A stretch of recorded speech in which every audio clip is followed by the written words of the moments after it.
自量力。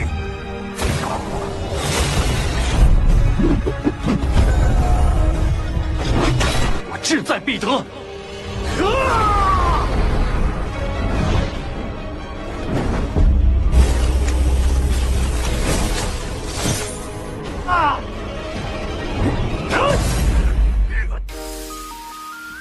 Halo Sobat Sinema, kabar kalian gimana hari ini?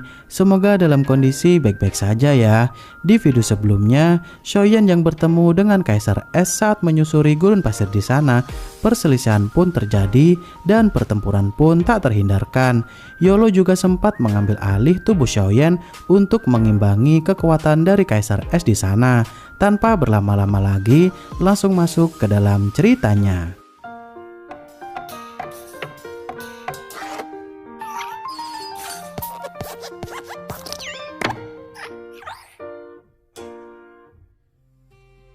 Film diawali dengan sebuah narasi yang dimana kita dijelaskan jika ada seorang pria yang dijuluki sebagai Kaisar Es karena dia memiliki doji elemen es terkuat yang ada di dalam Kekaisaran Jiama.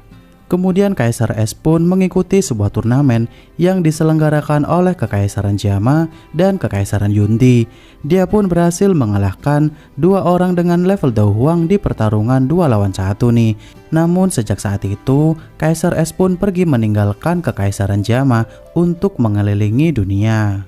Di tempat Xiaoyan saat ini, dia merasa jika nasibnya sangat sial sekali karena setiap perjalanannya selama ini selalu saja menghadapi musuh dengan level doji yang sangat jauh sekali. Xiaoyan yang ingin pergi sambil membawa pecahan peta yang dia temukan kemarin.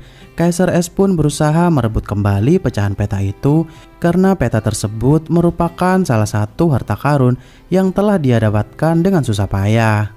这东西我今天势在必得。 就算您不答应，我说过，我不会将它出售给任何人。小子，没想到你也有些底子。莫慌，莫慌。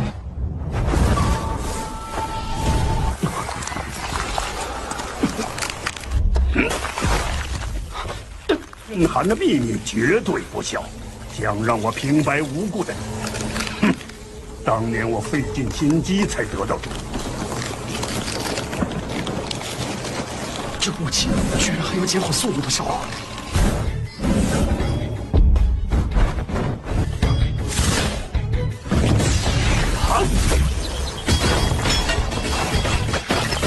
灵灵镜。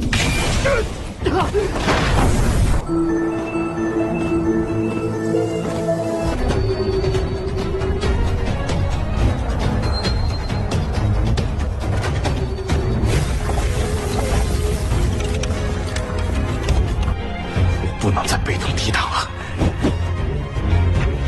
这小子居然没有倒下！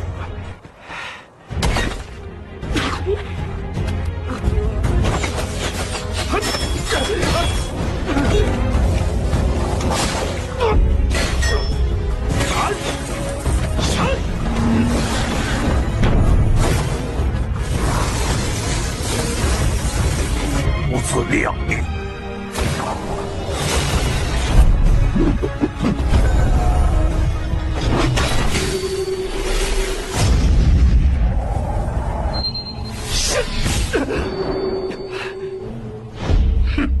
想跑，这小子怎么全身都是宝？不像啊！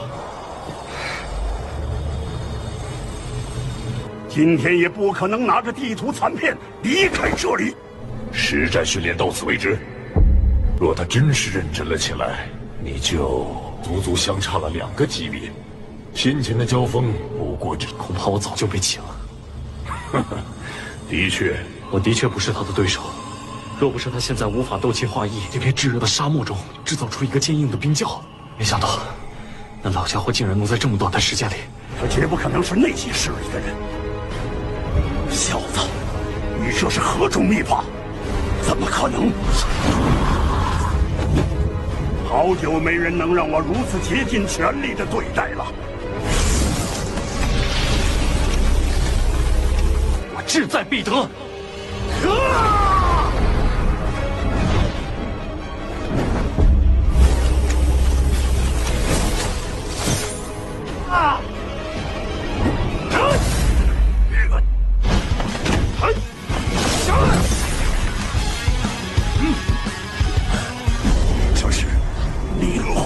将。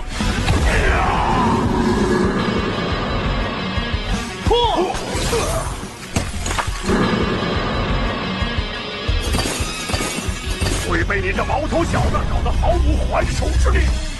这小子究竟干了什么？我今天倒还不信。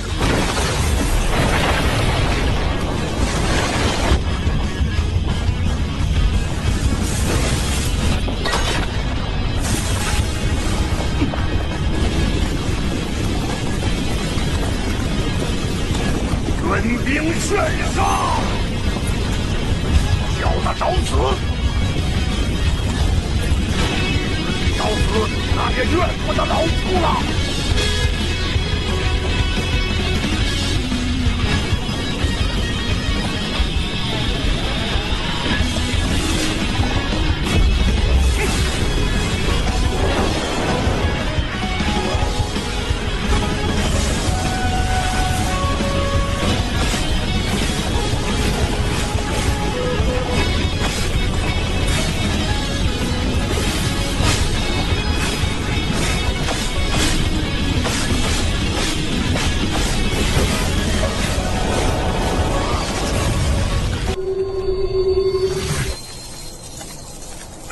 Kaisar Es yang berhasil ditaklukkan dengan jurus segel yang dimiliki oleh Yolo, Shoyan pun meminta maaf kepada Kaisar Es karena dia telah mengambil peta berharga yang dimiliki oleh Kaisar Es itu. Shoyan yang ingin pergi meninggalkan Kaisar Es di sana, tanpa pikir panjang, Kaisar Es pun membuat kesepakatan dengan Shoyan jika dirinya mau bekerja sama dengan Kaisar Es, maka dia akan memberikan pecahan peta lainnya yang mungkin akan berguna untuk Shoyan saat perjalanan nantinya.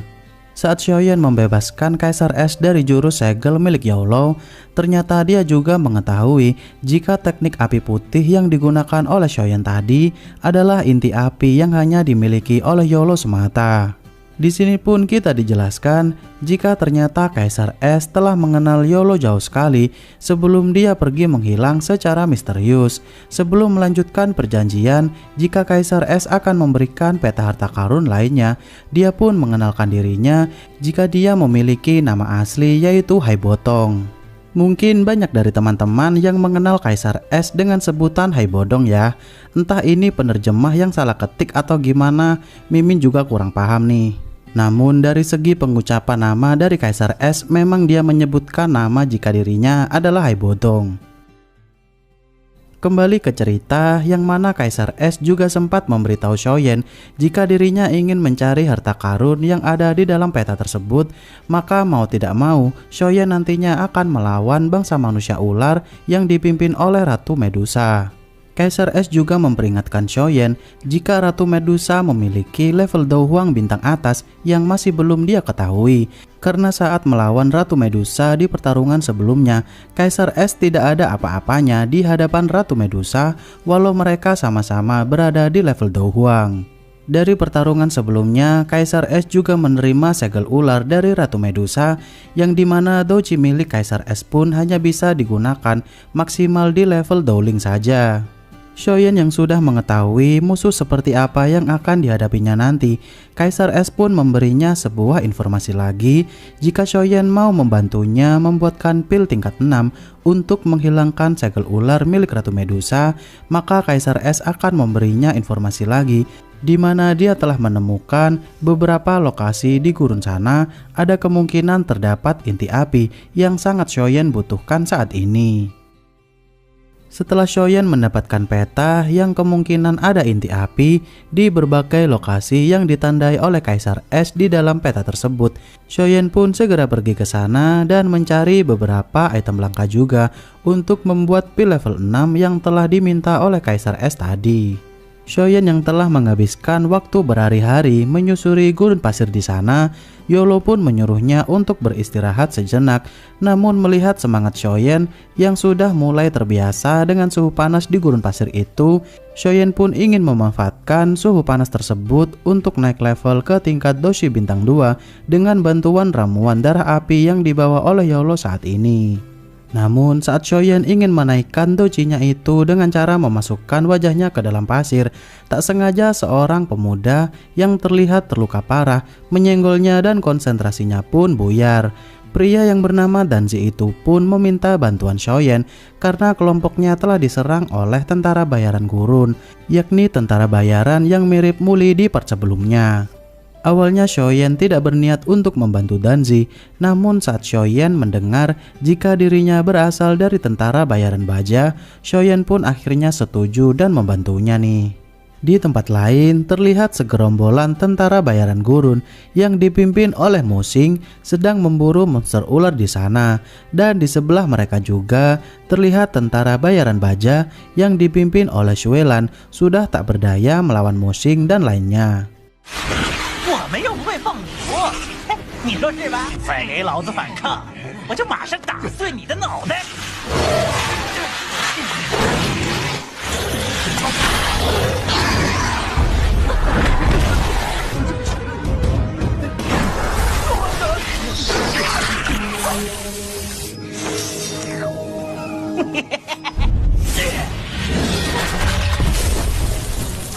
混蛋！我们可是杀之佣兵团的人，什么人？竟然敢这样对待我魔性猩猩！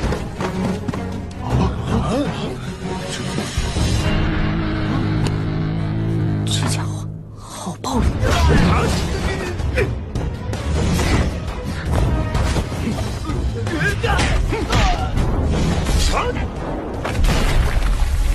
Saat pertarungan selesai, semua orang di sana pun begitu takjub sekali akan kemampuan Xiaoyan karena berhasil mengalahkan Musing yang memiliki level doshi dengan mudahnya.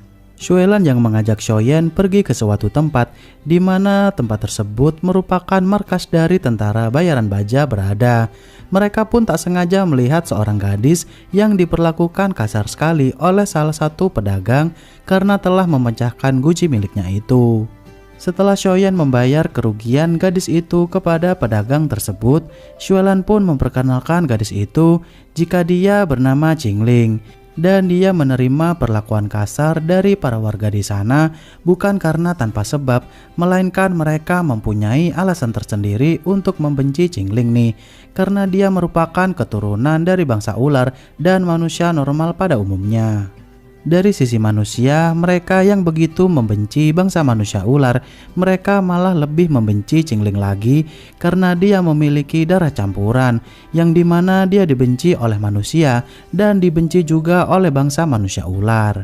Setelah pertemuannya dengan Qingling selesai, Xuelan pun mengajak Xiaoyan untuk pergi menemui pemimpinnya di sana.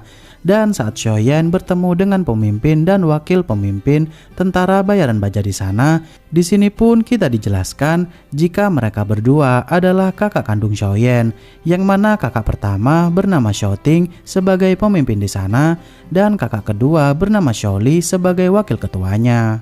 Mereka pun melepaskan rasa rindu mereka masing-masing karena sudah lama sekali mereka telah berpisah. Kedua kakaknya pun takjub dengan perkembangan Xiaoyan karena semasa mereka meninggalkannya untuk menjadi tentara bayaran dulu, Xiaoyan masih memiliki kendala dengan dojinya itu, yang mana doji Xiaoyan melemah hingga dojinya level 3 saja. Dan saat ini Xiaoyan sudah berada di level doshi.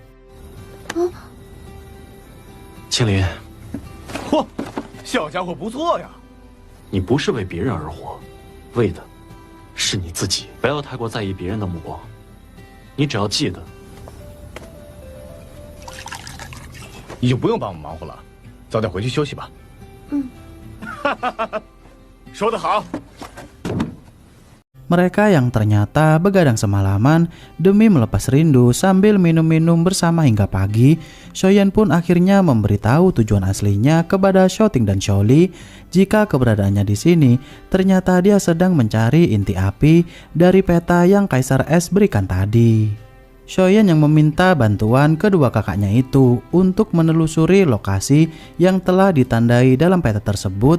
Seketika Xiaoyan keceplosan jika 3 tahun yang lalu dirinya telah membuat ulah dengan Alan Yanran yang berasal dari keluarga bangsawan Junlan, di mana keluarga bangsawan tersebut adalah keluarga bangsawan yang mengatur kekaisaran Jiamani.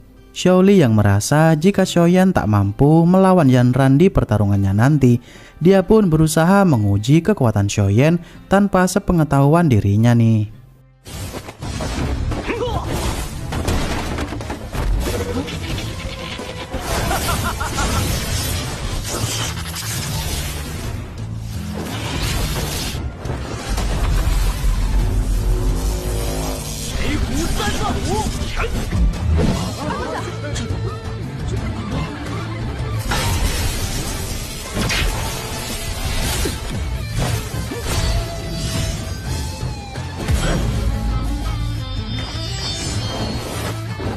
输了！保护！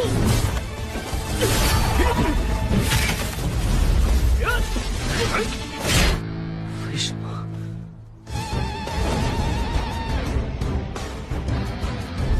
怎么这么突然？ Shouting yang melihat kemampuan Xiaoyan jika dirinya bisa mengalahkan Yanran nantinya, Shouting pun menugaskan semua anak buahnya untuk membantu Xiaoyan mencari inti api nantinya. Namun saat Qingling tak sengaja mengaktifkan kekuatan tersembunyi yang ada di dalam bola matanya itu, film pun bersambung.